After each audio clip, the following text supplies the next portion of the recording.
যদি তুমি এগুলো না করো তাহলে দেখা যাবে যে দিন শেষে 4-5 লাখ টাকা খরচ করে ওই 12,000 টাকা চাকরি করতে হবে। আমাদেরকে 4টা স্টেপের কথা বলবো যে আমরা জব করলে বাস্তবে কতটুকু কত ইনকাম করতে পারবো। এক কথায় যদি বলতে যাই তাহলে হচ্ছে গিয়ে ব্যাঙের ছাতার মতো নার্সিং কলেজ হয়েছে। অনেক পরিমাণে নার্স বেড়েছে কিন্তু সেই তুলনায় জব অপরচুনিটি খুবই কম।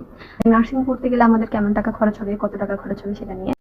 নার্সিং পড়লে ভবিষ্যৎ আসলে কি কি কমন পড়েছে না কোয়েশ্চেনটা? শোনো, 4-5 লাখ টাকা খরচ করলে আর দিন শেষে যখন মাসে 12 থেকে 15 হাজার টাকা ইনকাম করবে কেমন লাগবে তখন? হাই এভরিওয়ান, আমি শ্রাবণী সরকার। আজকে পুরো ট্রুথ নিয়ে এসেছি, বলবো নার্সিং পড়লে আসলে ভবিষ্যৎ কি, কেমন। প্রথমে আসি কস্ট রিলেটেড নিয়ে, মানে হচ্ছে গিয়ে নার্সিং পড়তে গেলে আমাদের কেমন টাকা খরচ হবে, কত টাকা খরচ হবে সেটা নিয়ে।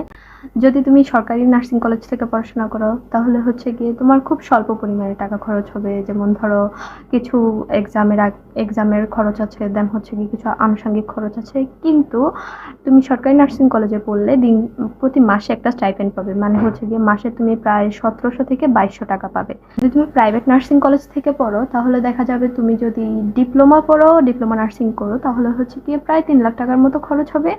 আর যদি তুমি বিএসসি পড়ো তাহলে হচ্ছে গিয়ে 4 থেকে 5 লাখ টাকা খরচ হবে।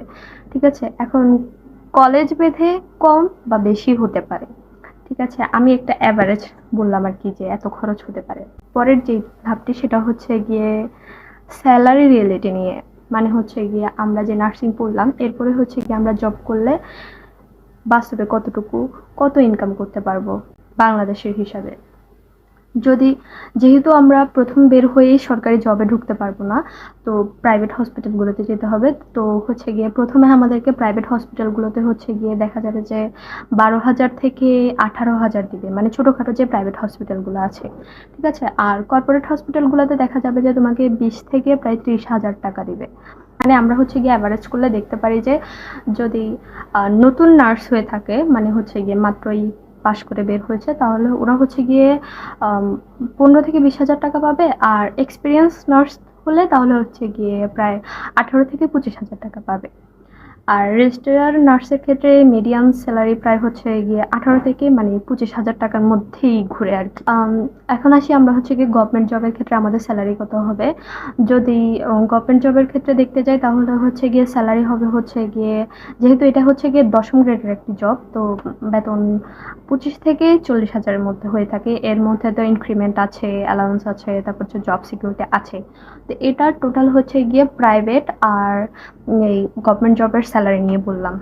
এখন আসা যাক প্রবলেমটা কোথায়। আসলে মেন প্রবলেমটা হচ্ছে গিয়ে বাংলাদেশে বর্তমানে খুব বেশি পরিমাণে নার্সিং কলেজগুলো হয়ে গেছে। মানে এক কথায় যদি বলতে যাই তাহলে হচ্ছে গিয়ে ব্যাঙের ছাতার মতো নার্সিং কলেজ হয়েছে। তো যার জন্য দেখা যাচ্ছে যে অনেক পরিমাণে নার্স বেড়েছে কিন্তু সেই তুলনায় জব অপরচুনিটি খুবই কম। ঠিক আছে, আর অন্যদিকে প্রাইভেট যে হসপিটালগুলো আছে সেগুলো হচ্ছে গিয়ে খুব লো পরিমাণের স্যালারি দেয়, মানে লো স্যালারি এক কথায় যেটা স্ট্যান্ডার্ড স্যালারি স্ট্রাকচার নেই বললেই চলে, এখনো সেট হয়নি প্রপারভাবে। তাহলে এখন মানে মূলত সিচুয়েশনটা কি দাঁড়াচ্ছে, সিচুয়েশনটা এমন হচ্ছে যে ডিমান্ড কিন্তু পর্যাপ্ত পরিমাণের আছে কিন্তু পর্যাপ্ত পরিমাণের ভ্যালু দেওয়া হচ্ছে না। ঠিক আছে, তাহলে এখন আসা যাক সব থেকে ইম্পর্টেন্ট যে ব্যাপারটা, তাহলে নার্সিং করলে আসলে লাভটা কি, মানে ফিউচারটা আসলে কি।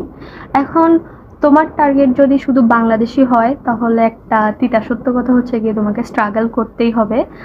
আর যদি তুমি আম, ভালো কিছু স্মার্ট হও, ভালো কিছু প্ল্যান রাখো, তাহলে হচ্ছে গিয়ে তোমার ফিউচার অনেক ভালো হতে পারে। তো ভালো প্ল্যান বলতে আমি বলবো হচ্ছে গিয়ে তোমাদেরকে 4টা স্টেপের কথা বলবো। ফার্স্ট হচ্ছে গিয়ে তুমি হায়ার স্টাডি করো, যেমন হচ্ছে গিয়ে যারা ডিপ্লোমা করেছো ডিপ্লোমা করেই বসে থাকবা না, পোস্ট বেসিকের জন্য ট্রাই করো। যারা হচ্ছে গিয়ে বিএসসি করেছো তারা হচ্ছে গিয়ে নেক্সট এমএসসি এমপিএইচ করার জন্য চেষ্টা করো।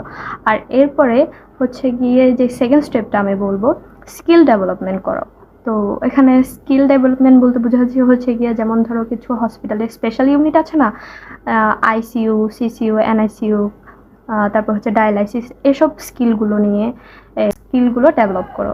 ঠিক আছে, এখন আসা যাক থার্ড নাম্বার যে স্টেপটা সেটা হচ্ছে গিয়ে আমি বলবো তোমরা ইংলিশ প্লাস আইএলটিএস নিয়ে প্রিপারেশন রাখো। আইএলটিএস এর প্রিপারেশন রেখে মূলত হচ্ছে গিয়ে অ্যাব্রোডের প্ল্যান রাখো, মানে আমাদের ফোর্থ স্টেপটা হচ্ছে গিয়ে অ্যাব্রোডের প্ল্যান রাখো। এখন আশা করি তোমরা বুঝতে পারছো যে নার্সিং এর গেম চেঞ্জিং ব্যাপারটা কোথায়। গেম চেঞ্জিং এর ব্যাপারটাই হলো হচ্ছে গিয়ে তোমার প্ল্যানের মধ্যে বাইরে যাওয়ার প্ল্যানটা রাখো, ঠিক আছে? বাইরে বলতে হচ্ছে গিয়ে যেমন ধরো বাইরে মোটামুটি সব দেশেই নার্সিং এর অনেক ডিমান্ড আছে। যেমন হচ্ছে গিয়ে মিডল ইস্ট, সৌদি আরব বলো, কানাডা বলো, ইউএসএ বলো, বিভিন্ন দেশে নার্সিং এর প্রচুর ডিমান্ড আছে। তো সেই ক্ষেত্রে তুমি কি করতে পারো, ওই দেশের হচ্ছে গিয়ে লাইসেন্স এক্সামগুলো দিতে পারো। লাইসেন্স এক্সামগুলো দিলে তুমি হচ্ছে গিয়ে ওই দেশের একজন রেজিস্টার্ড নার্স হবে। তো দেখা যাবে যে তুমি ওই দেশে খুব সহজেই যেতে পারবে। মানে বাংলাদেশে আরএন এর মতো একটা পরীক্ষা আছে আর কি, লাইসেন্স। যেমন হচ্ছে গিয়ে অ্যানক্লেক্স হচ্ছে গিয়ে ইউএস এর জন্য, তারপর হচ্ছে গিয়ে সিবিটি হচ্ছে গিয়ে কানাডার জন্য, সৌদি আরবের জন্য হচ্ছে গিয়ে প্রোমেট্রিক, এরকম অনেকগুলো লাইসেন্স পরীক্ষা আছে, সেগুলো অ্যাটেন্ড করেই তুমি খুব সহজে বাইরে যেতে পারবে। তোমাদের মধ্যে যারা ক্লিনিক্যাল প্র্যাকটিসে গিয়েছো বা যাচ্ছ, বা যারা ইন্টার্নশিপ করেছো বা করতেছো, তাদের মধ্যে অনেকেই যদি খেয়াল করে থাকো তাহলে একটা জিনিস দেখবা যে অনেক সিনিয়র আপুরা আছে যারা গভর্নমেন্ট জবের পাশাপাশি অ্যানক্লেক্স মানে হচ্ছে কি আহ, আমেরিকার যে লাইসেন্স পরীক্ষা আছে সেটার প্রিপারেশন নিচ্ছে, বা অনেক আপু অন্য আপু বা ভাইয়ারা অন্য দেশের লাইসেন্সের জন্য প্রিপারেশন নিচ্ছে। এখন কোয়েশ্চেনটা তোমার কাছেই, তাদের কিন্তু গভর্নমেন্ট জব আছে, এরপরেও কেন তারা এন্ডলেস মানে বাইরে যাওয়ার প্রিপারেশন নিচ্ছে? আশা করি আনসারটা তোমরা পেয়ে গেছো।